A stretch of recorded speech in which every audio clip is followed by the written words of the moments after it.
জমির মালিকানা নিয়ে পারিবারিক বিবাদ, তার জেরেই দাদাকে খুন। পশ্চিম বর্ধমানের কুলটিতে পুরকর্মী খুনের ঘটনায় এমনই দাবি তদন্তকারীদের। সিসি ক্যামেরার ফুটেজে বন্দী খুনের দৃশ্য।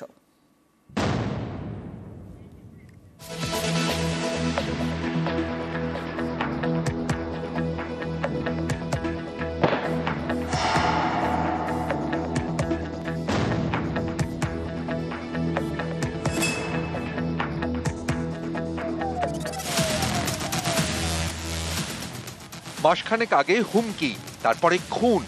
পশ্চিম বর্ধমানের কুলটিতে হাড়হিম হত্যাকাণ্ড। धमकी दी हम पक्का 30 दिन के अंदर तुमको हम मार देंगे। 28 दिन के दिन। শুক্রবার রাত 10টা 10, গলিতে বাইক নিয়ে দাঁড়িয়ে দুজন। পাশ দিয়ে হেঁটে গেলেন এক ব্যক্তি, তার পিছন পিছন গেল বাইকটিও।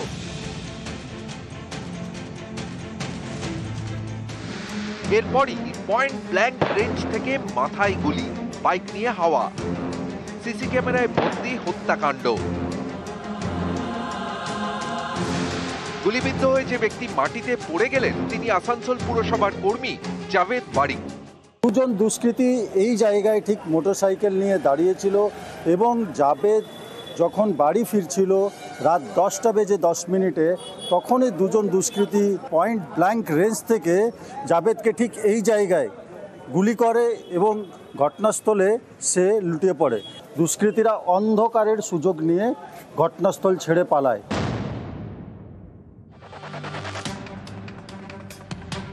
নিহত পুরকর্মীর পরিবারের দাবি, জমি নিয়ে খুড়তুতো ভাইদের সঙ্গে ঝামেলা চলছিল।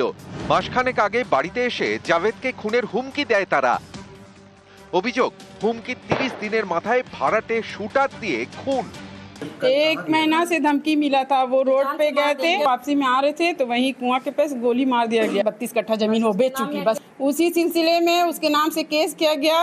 धमकी, इसीलिए धमकी दी हम पक्का 30 दिन के अंदर तुमको हम मार देंगे। 28 दिन के दिन। পুরকর্মী খুনে ইতিমধ্যেই গ্রেফতার করা হয়েছে তার খুড়তুতো ভাইকে। এই ঘটনার পিছনে আর কে কে রয়েছে সেটাও খতিয়ে দেখা হচ্ছে। আসানসোল থেকে দীপক শর্মা, নিউজ 18 বাংলা।